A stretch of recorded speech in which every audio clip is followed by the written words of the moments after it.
Наш эфир продолжит брифинг по паводковой ситуации в республике. Предлагаем послушать. Дмитрий Дмитриевич, добрый вечер. Расскажите, пожалуйста, о текущей паводковой ситуации в республике. Текущая ситуация на реке Лена ледоход идет двумя участками. Нижняя кромка основного ледохода наблюдается у населенного пункта Неюктянск-1, верхняя кромка у село Даба. Протяженность ледохода составляет 35 километров. За сутки ледоход продвинулся на 75 километров. Нижняя кромка второго участка ледохода наблюдается в районе села Саняктах.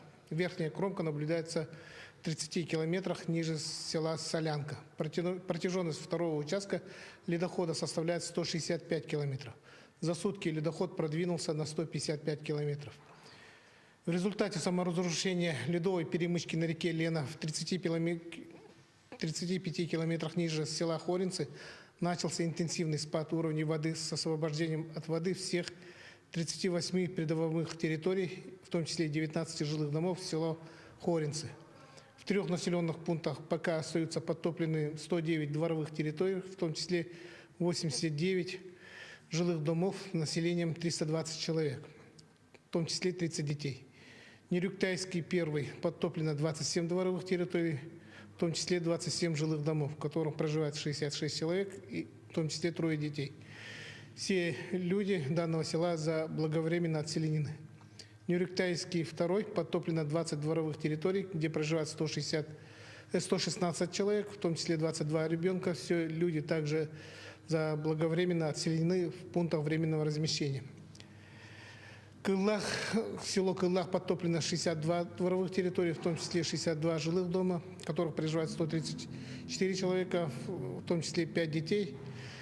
В данном населенном пункте с утра производилась эвакуация населения в село Даппарай.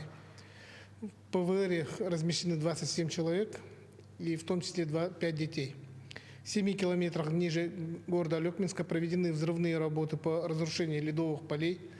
Выполнено 2 подрыва, израсходовано в 2,5 тонны взрывчатых веществ. В результате успешных проведенных работ ледовая перемычка разрушена и началось движение ледохода. Подготовлены и развернуты 7 пунктов временного размещения для людей. Все ПВР обеспечены всем необходимым для обеспечения жизнедеятельности населения. Проведено отселение населения в количестве 379 человек, в том числе 55 детей. Из них ПВР размещено 99 человек, в том числе 32 ребенка. В превентивных целях проведен отгон скота, проводится постоянное оповещение, информирование населения, жизнедеятельности также организовано своевременно. Сегодня в режиме КЧС были проведены 2 совещания с участием главы республики. Ситуация докладывается ежечасно главе республики и надзирающим органам. Спасибо. В эфире «Итоги дня», в студии Марфирина Алексеева. Коротко о темах выпуска. Спасатели МЧС России работают в подтопленных районах Якутии. С территории было отселено 397 человек. Об обеспечении безопасности жизни людей. Более 3000 голосов набрал проект благоустройства в Ленске. Каким видят горожане обновленную территорию. В Якутии оказывается помощь участникам СВО и членам их семей. Расскажем о мерах поддержки подробнее. В Якутске ведется масштабная работа по реконструкции главной площади столицы, о том, как будет выглядеть площадь. Самая масштабная свадьба прошла на ВДНХ. Среди молодоженов пара из Якутии. Как прошла необычная церемония. На контроле прокуратуры Якутии находятся вопросы реализации прав граждан в период весеннего половодья. В связи с паводковой ситуацией, сложившейся на территории Алекминского и Нюрбинского районов, прокуратура республики взяла на контроль вопросы защиты прав граждан, проживающих в населенных пунктах, попавших в зону подтопления. Прокурорами во взаимодействии с органами власти и оперативными службами обеспечен непрерывный мониторинг ситуации на территориях в связи с паводком, проводятся выезды на места, дается оценка принимаемых мер по полноте и своевременности проведения аварийно-спасательных работ. Заторные явления на реке Лена стали причиной подтоплений в 4 населенных пунктах Алекминского района. Вода зашла на 147 придомовых территорий и 108 жилых домов. Заблаговременно с территории было отселено 397 человек, в том числе 55 детей. Развернуто 7 пунктов временного размещения, в которых сейчас находится 99 человек, в том числе 32 ребенка. Пункты временного размещения обеспечены продуктами питания, медикаментами и средствами первой необходимости. Организован отгон домашнего скота на возвышенные места населенных пунктов. На сегодняшний день также населенный пункт Хоринцы освобожден от воды полностью. Остаются потоплены 109 дворовых территорий и 84 жилых дома. Администрация муниципального образования совместно с организованным взаимодействием с оперативной группой также выполняется весь комплекс превентивных мероприятий. Сложная паводковая обстановка сегодня сложилась сразу в нескольких районах Якутии. Виной тому образование заторов на реках. Об их ликвидации и обеспечении безопасности жизни людей в материале Петра Васильева.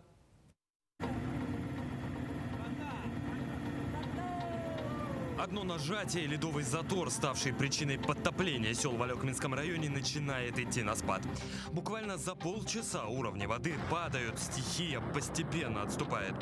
Под властью воды оказались села Кылах, Первый Нерюктяинск и Хоринцы, всего порядка 100 домовладений. Жителей своевременно эвакуировали в пункты временного размещения. В районе действует режим чрезвычайной ситуации. Задача сложная. Такие гидравлические условия у нас не часто встречаются. По предварительным данным, заторные явления, они имеются около, острова Кызлах, потом в селе Иваново, это чуть ниже города, рядом с ним. Режим повышенной готовности объявили в Нюрбинском районе. По последним данным, уровни воды снизились, но есть вероятность затора. Миновала угроза подтопления местной нефтебазы. Мы переселили сегодня утром 2 квартиры в целях безопасности. Но пока вода до этого дома еще не поднялась, думаем, что вода у нас пройдет. Все организации и вся комиссия сейчас наготове. Сейчас ведутся профилактические работы. Сейчас мэрия города Нюрба работает с населением. Далее Хангаласский район. Там сегодня у гидропоста Исид начались первые подвижки льда. По прогнозам, ледоход на участке Покровск-Якутск-Хангаласа ожидается 14-18 мая, что на сутки раньше нормы. Отклонение от нее в большей степени вызвано установившейся в регионе теплой погодой. В ближайшие сутки ждем выход очень глубокого циклона на территорию Оленёкского района. И он выносит очень теплую воздушную массу, которая будет распространяться практически на всю территорию республики, захватывая и северные, и западные, и центральные районы. Поэтому уже завтра на территории западных районов будет прогреваться воздух до плюс 10-15, 15 числа до 18-23 и 16 такая погода придет на центральные районы. Готовятся встречать ледоход и в Якутске. В столице используют самые современные технологии для отслеживания паводковой обстановки. Безусловно, сегодня существует огромное число методов наблюдения за ледоходом. Из космоса за ним следит спутник. С неба вертолеты, беспилотники и дроны. С речной глади непосредственно речной транспорт. Ну а с берега идет трансляция в режиме реального времени. Одна из таких начала свою работу здесь, на Кангаласском мысе, в окрестностях Якутска. Отмечу, что это традиционно один из самых затороопасных участков на реке. Мы, каждый год, ежегодно своими силами совместно с правительством Республики Саха-Якутия организуем мониторинг за ледовой остановкой, ледоходом. И вы можете это смотреть, знакомиться на ресурсах Ленского бассейнового водного направления в сети интернет и на сайте sakagov.ru, ледоход.ру. По оценкам специалистов, ледоход в Якутии идет согласно прогнозам и в установленные ранее сроки, хоть и с небольшими отклонениями. Его дальнейшую судьбу на территории республики будет определять погода и наличие затора опасных участков. Петр Васильев, Семен Семенов, Якутск. С наступлением тепла возрастает количество возгораний от пала травы и горения мусора, которые могут стать причиной серьезных пожаров. В период действия особого режима установлены дополнительные требования пожарной безопасности.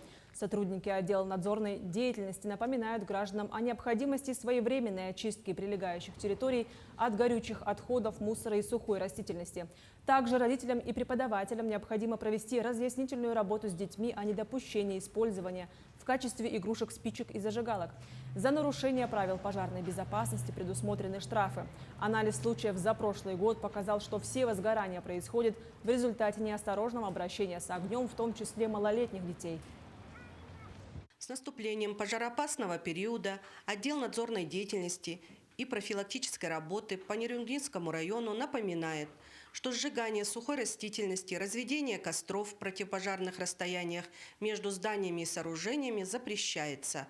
За нарушение требований пожарной безопасности законодательством Российской Федерации предусмотрена административная и уголовная ответственность. Самолеты-зондировщики начнут вызывать искусственные осадки в Якутии с 15 мая.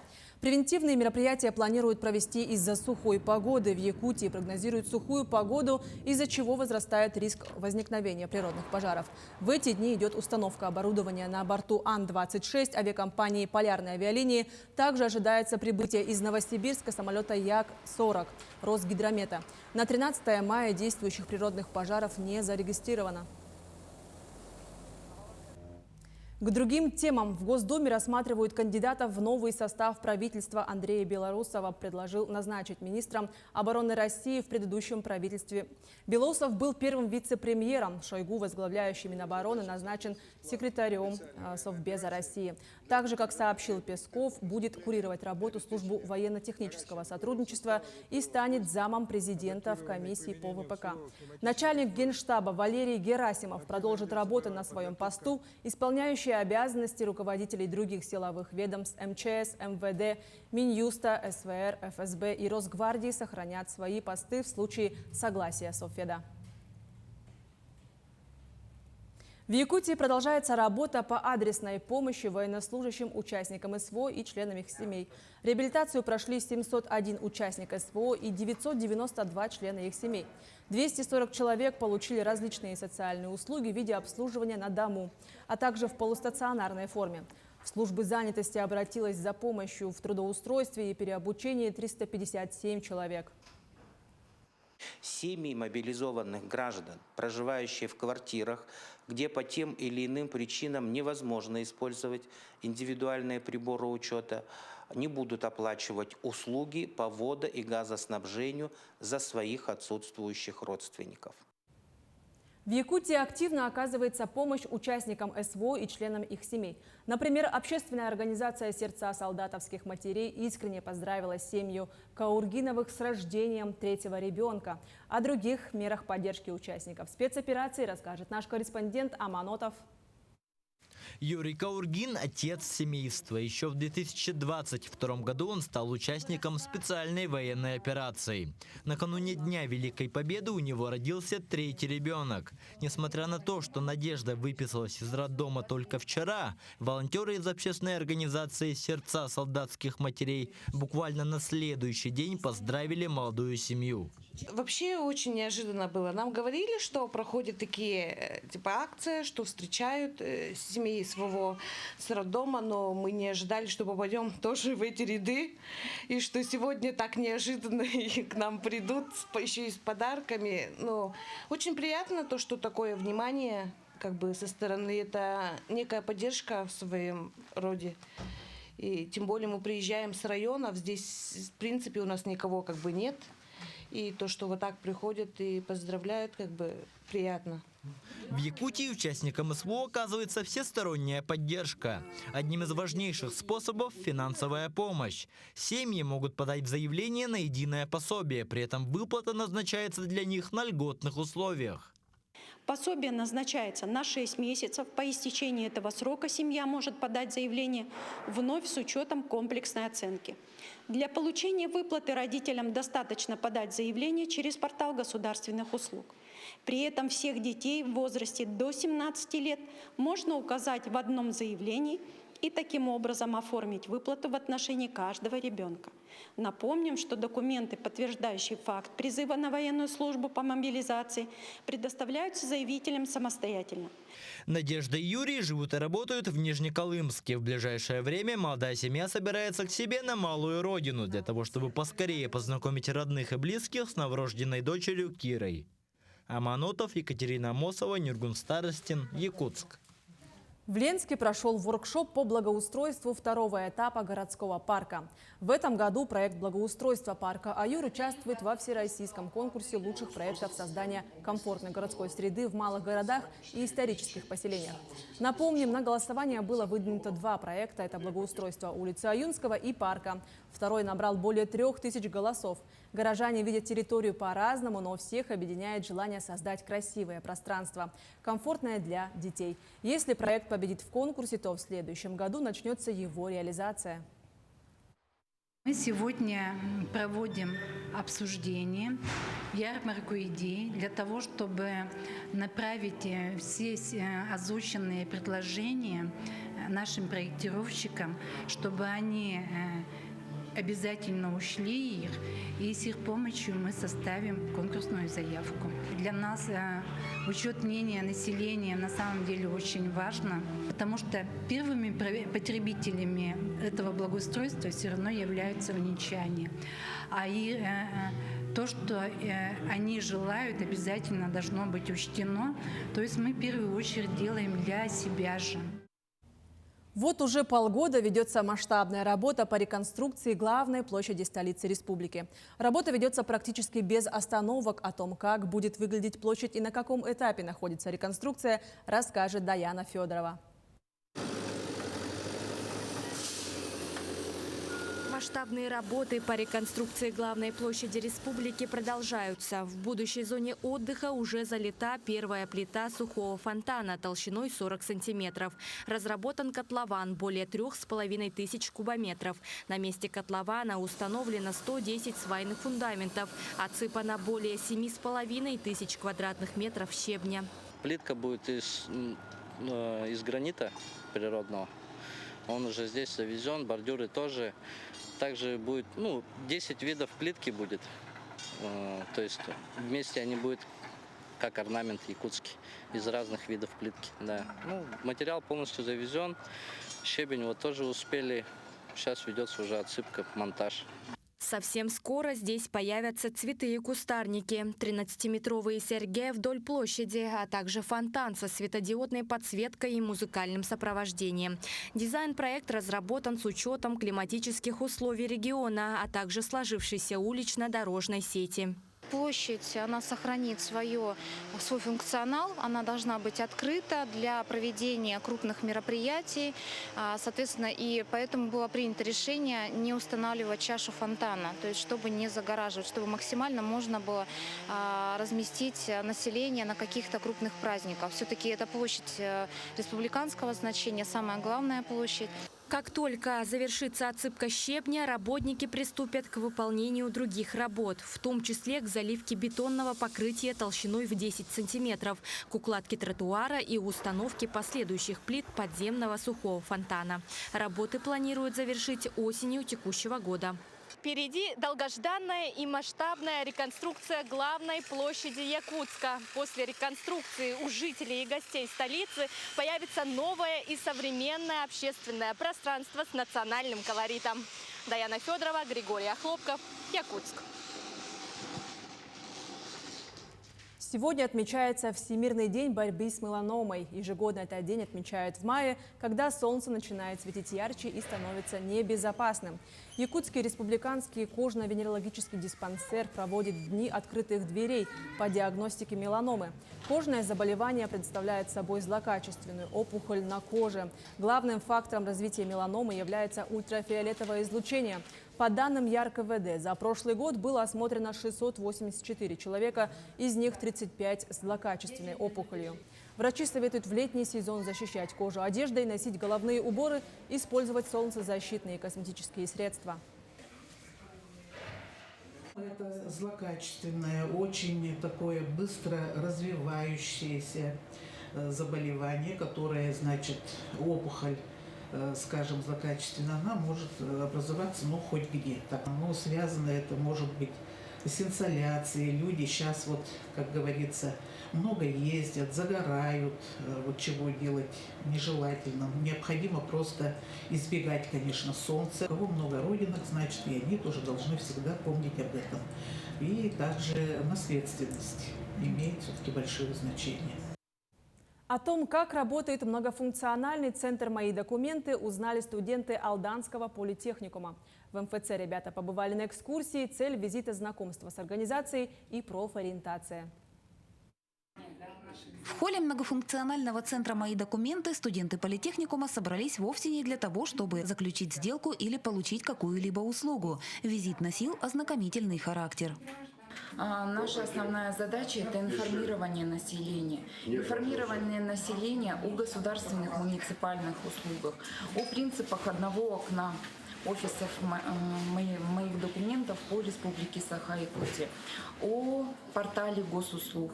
Многофункциональный центр предоставляет порядка 200 государственных и муниципальных услуг по 20 категориям. Задачи выполняются по принципу одного окна. Граждане обращаются к специалисту, который выступает в качестве посредника между заявителем и организацией. Также сотрудники МФЦ на регулярной основе организуют выезды в отдаленные поселки. Узнал, что на каждое окно по 5000 человек. Это так как у нас 8 действующих окон. В МФЦ студенты узнали о возможностях справочно-информационного портала госуслуги. Режим онлайн сегодня весьма востребован. Сотрудники объяснили, как зарегистрироваться на сайте, что подразумевает проверка личности и для чего требуется учетная запись. Ребята большие молодцы. Ребята отвечали на все вопросы.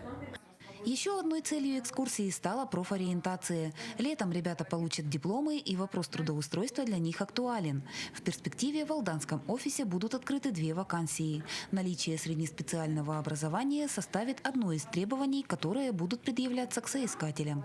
Татьяна Вахнина, Александр Лукин, Алдан. В Якутию приехал государственный молодежный ансамбль песни и танца «Алтай». С концертной программой выступил коллектив из 35 артистов в 2 отделениях.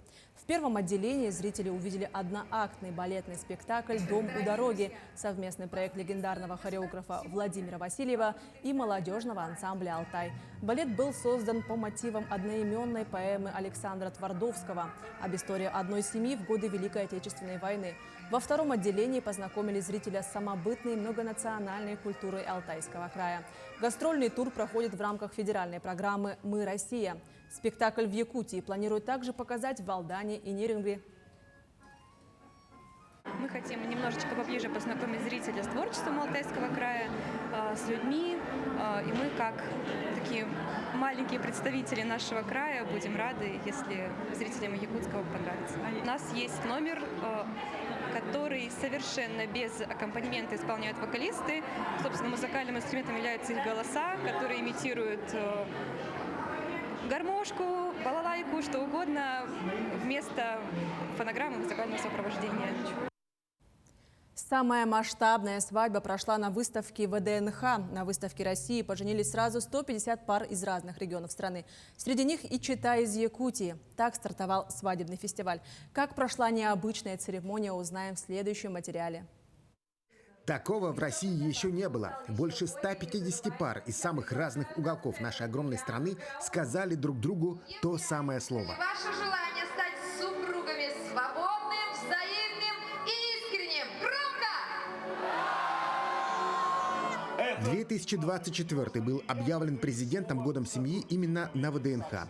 И уже стало доброй традицией заключать брачный союз на этой площадке. Поддержать идею решили рекордом. Из 79 регионов пригласили влюбленных. Из Якутии выбрали Илону и Дениса. К предстоящей церемонии они начали готовиться заранее. Как только нас объявили, да, вот, что нашу пару выбирают, мы очень спешно начали подготавливаться, искать ткани для пошива наших костюмов, да, национальных, вот, получается, искать украшения. И, ну вот, все, да. Все сами шили. Да. Украшения тоже наши. Каждый, кто подходил, да, сфоткаться, да, все подходили, все время спрашивали, откуда вы? Мы говорим, Саха-Якутия. Молодожены устроили на ВДНХ настоящий парад. Они прошли от главного входа к месту церемонии под песни цыганского ансамбля, а потом произнесли клятвы, самые важные в жизни. Я думала, так быстренько пройдет, а это так масштабно все прошло. Я думала, что чуть более скромное такое будет, а тут прям для каждой пары все тщательно, все это выбирали, подбирали, прям это трепетно и прям, такого волнения даже не было. Все прям так хорошо прошло, что просто счастливы. После главной церемонии Илона и Денис прошли к якутскому стенду. Здесь чета Максимовых поучаствовала в обряде Алгыз и еще раз получила поздравления от земляков. Максим Кардозу, Григорий Николаев, Москва.